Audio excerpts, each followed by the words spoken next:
Collinwood for a purpose, but that purpose has been obscured by a veil of hypocrisy and deceit. As a man who cares tries to reach a decision,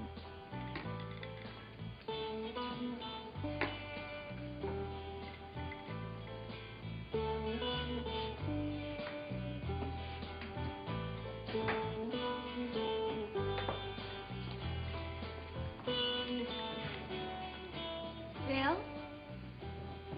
Why, Princess, I didn't expect to see you here. Oh, this is my favorite hangout. But I didn't expect to see you here. I thought you were in Bangor.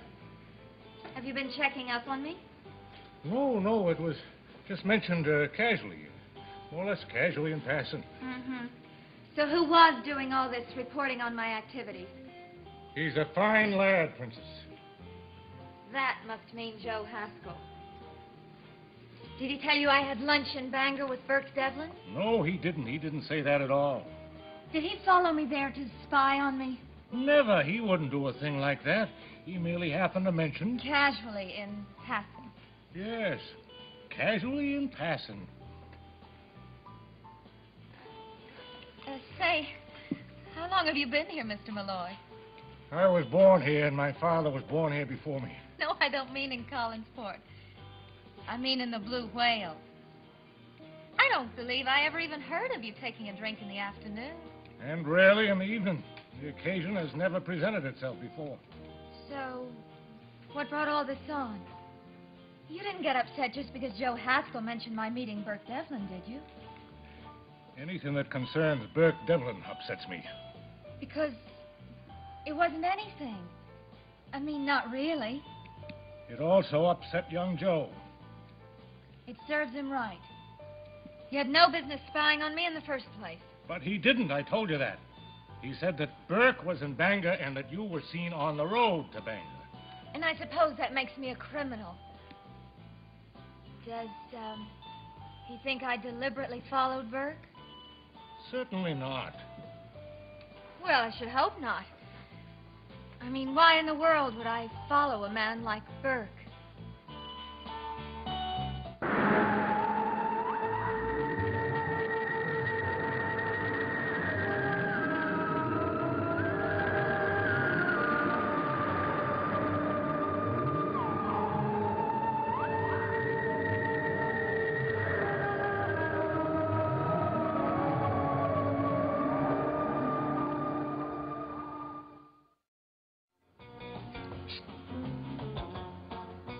Would you care to have anything, Princess?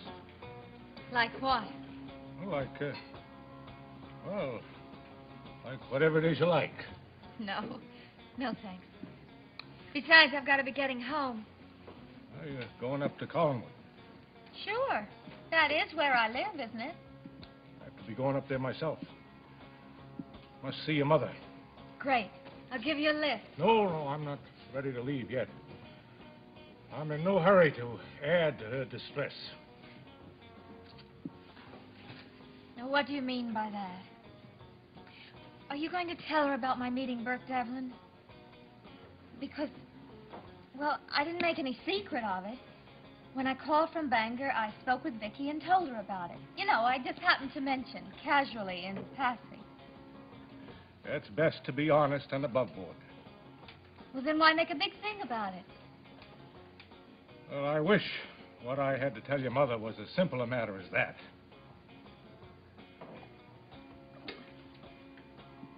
Well, I'll tell her I saw you. You do that. Tell her I'll be seeing her soon.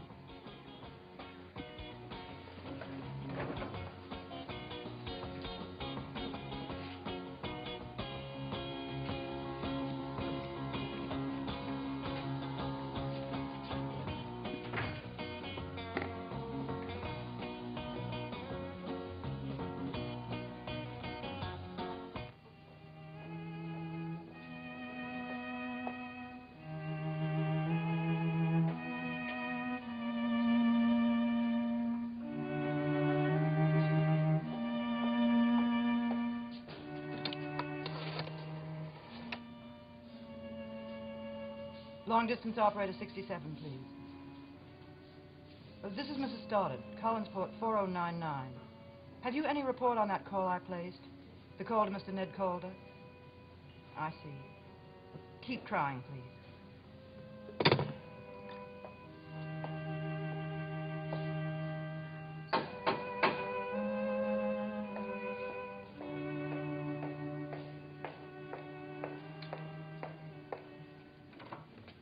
Hello, John. Come in. Elizabeth. Good to see you.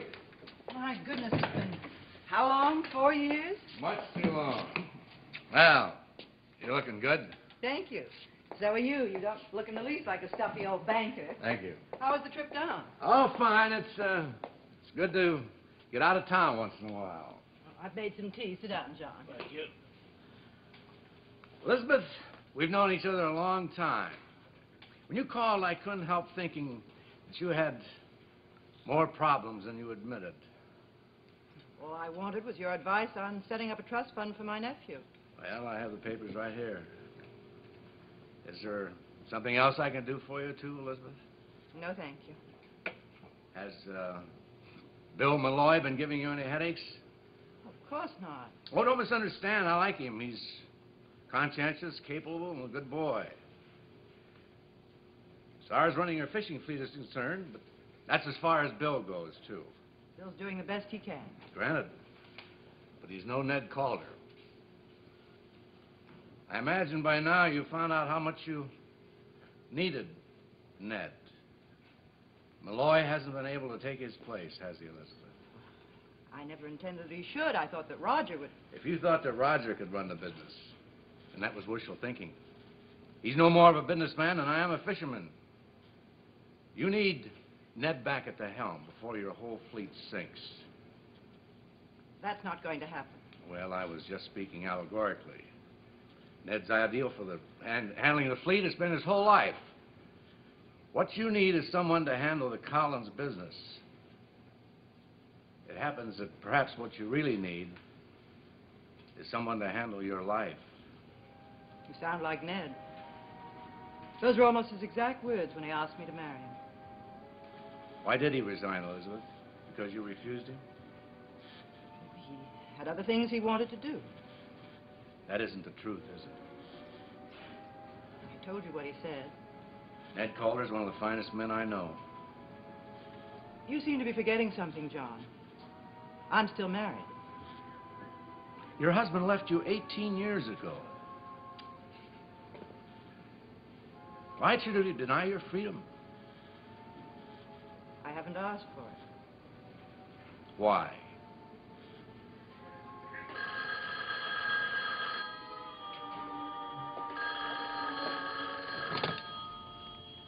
Hello? This is Mrs. Stoddard.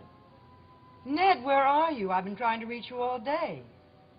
Have you decided yet about coming back to run the business? I really need you to take care of things the way you used to. It just hasn't worked out. No, Ned, I haven't changed my mind about that. I'm sorry, I can't discuss it. But, Ned... Well, I'm sorry you feel that way about it. I see. I see. Well, if you change your mind, please, please call me.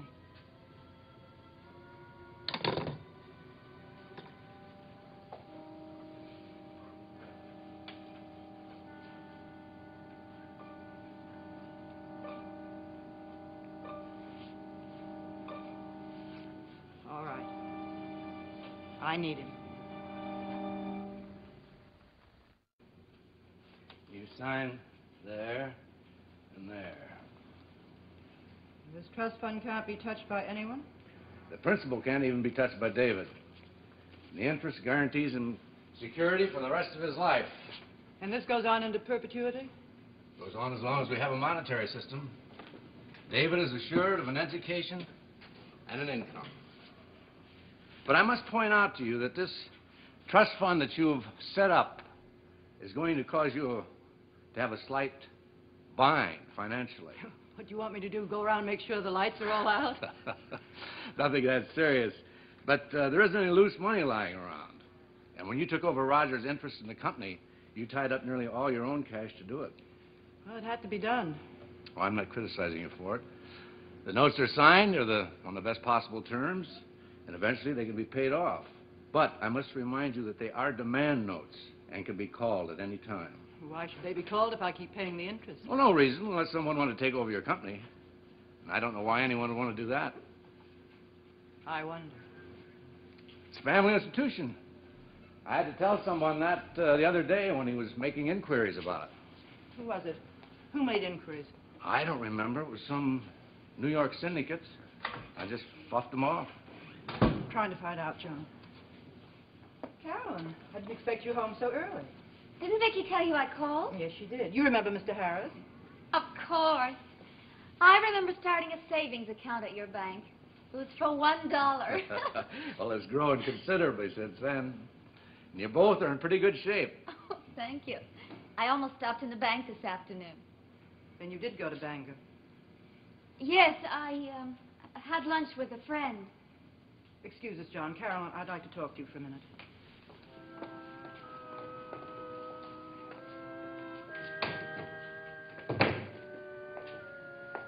Was this friend by any chance Burke Devlin? Yes, but how did you know about it? Oh, I suppose Vicky must have told you. No, she didn't. Carolyn, you know how I feel about Burke. Yes, but I don't see why. Never mind why. I don't want you associating with him. I don't exactly know what you mean by associating. All I did was have lunch with him. You think it was some kind of a federal crime? Bill Malloy sounded as if he thought I ought to be put in jail or something. What's he got to do with it? Well, that's what I'd like to know. What does anybody have to do with it? All I know is that Mr. Malloy has been in the Blue Whale all afternoon, drowning his sorrows. Bill Malloy? Yes, the stern, strict Bill Malloy. He said he was coming up to see you.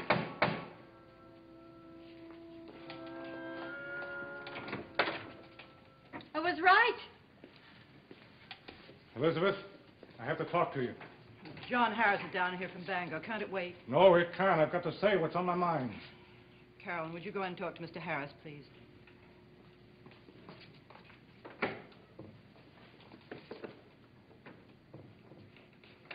What is it, Bill? What's so urgent? Well, it's not an easy thing to tell you. Then I assume it's unpleasant. It is that. It's about Roger. Bill, if you want to complain about Roger not attending to business, it isn't necessary. We've already discussed it, and he's going to try harder. Look, he can try as hard as he wants, and he'll never live up to Ned Calder. Well, I agree. I've asked Ned to come back. That'd be the smartest move you ever made in your life. I know. It would give me more time for what I know best, the boats. He's not interested in my offer. Well, maybe he'll change his mind. Ned is a very capable man. He's also a very stubborn one. He's almost as stubborn as you are, Bill. I'll admit to that, but it's only if I know it's for the best. And are you the one who decides what's for the best? I might be. You think you're more capable of deciding than I am? Look, as long as it affects your brother, you won't bring it out in the open and look at it. You'll try to sweep it under the carpet.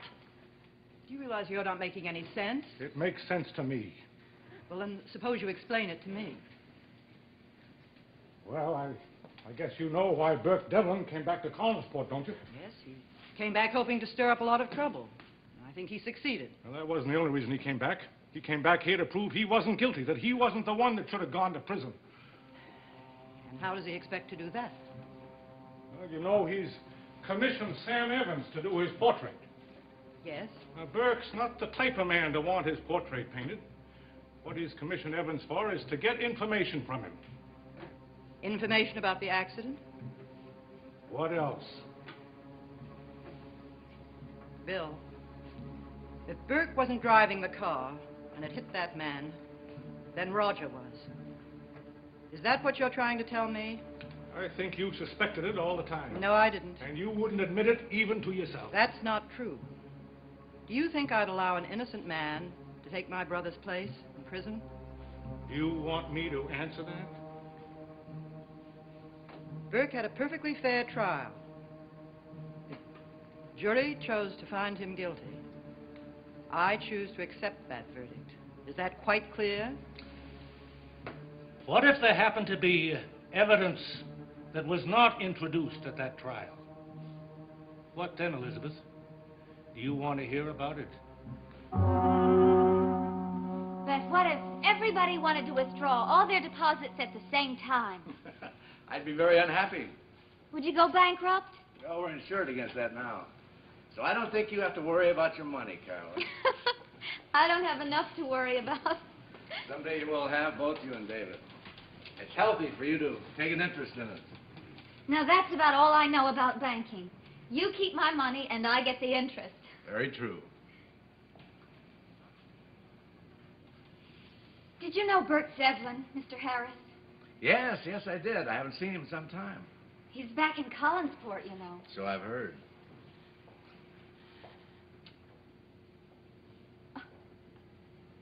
Do you notice me trembling or anything?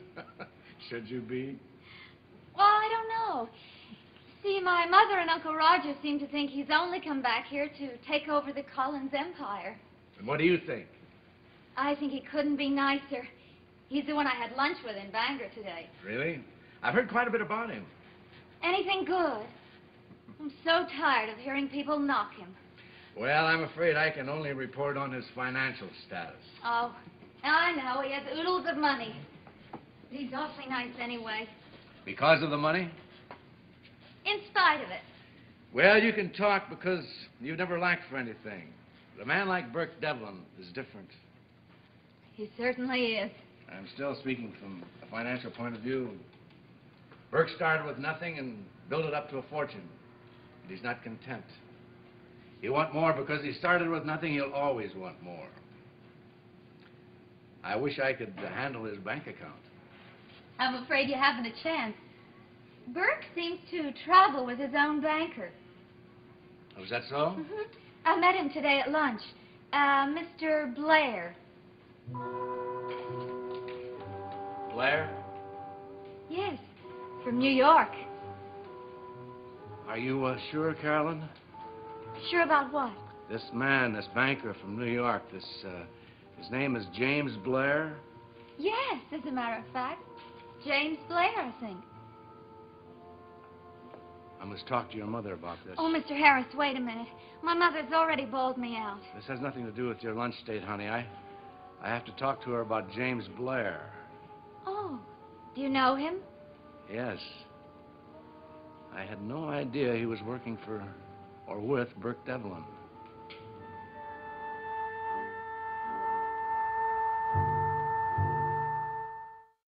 Well, all I can tell you right now is that I have information that could be damaging to Roger. What sort of information? Well, I'd rather not tell you till I check out the facts. But it has to do with Burke's trial and conviction 10 years ago. That was settled at the time. Burke was guilty. He doesn't agree. And you think he'd be satisfied if you can prove that he wasn't guilty? I do. Then you're a fool. He's served a prison sentence. No matter what you prove, you can't give him back those 5 years. You can give him back his dignity, and that may be what he really wants. No matter what my personal feelings about Burke are, somehow I never think he lost his dignity. He must care that people call him an ex-convict. He wants to be cleared. And for that you want me to sacrifice my brother? You don't know me very well. Yes? Oh, I'm sorry to interrupt you, Elizabeth. What is it, John? But Caroline just told me something extremely important. She said that you had lunch today in Bangor with Burke Devlin. I already know that. But what you didn't know is that the man with Burke was James Blair. Well, what about it? Do you remember I mentioned something about a representative of a New York syndicate wishing to buy up all the demand notes that you signed? Yes, you mentioned something like that. That man was James Blair. Obviously, he's acting for Burke Devlin. You see? It's what I was afraid of. Now you've got to do what I said. Please, Bill, I don't want to discuss it. You want to let everything go down the drain to save that precious brother of yours? He is my brother. Look, I tell you, it's the only thing to do. Now, if you won't give me your approval, then I'm sorry. For the first time since I worked for you, I'm going to do something against your wishes. Now, good day. Bill, please. What was that all about? Oh, it's nothing, John. Bill had a few drinks, and I think they went to his head. It's nothing to worry about.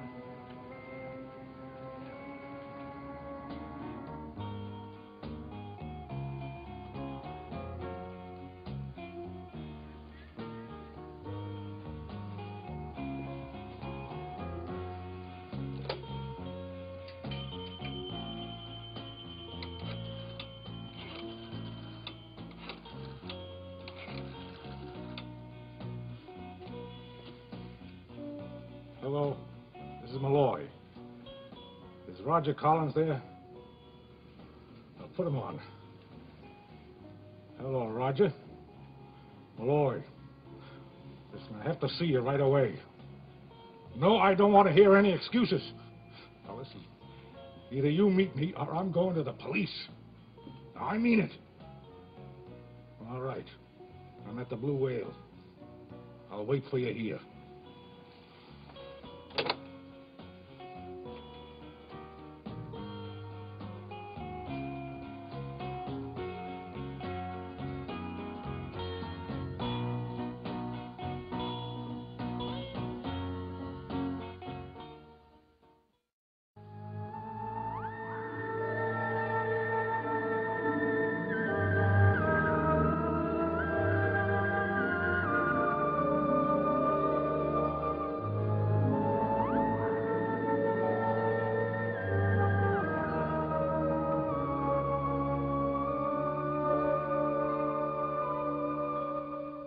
Stay tuned for Where the Action Is next on ABC.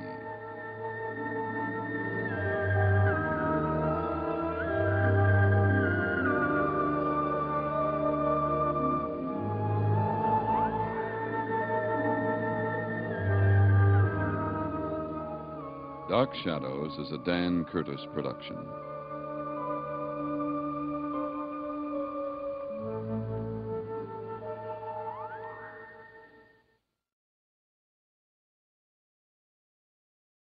Available now, Dark Shadows. 826-66, take one.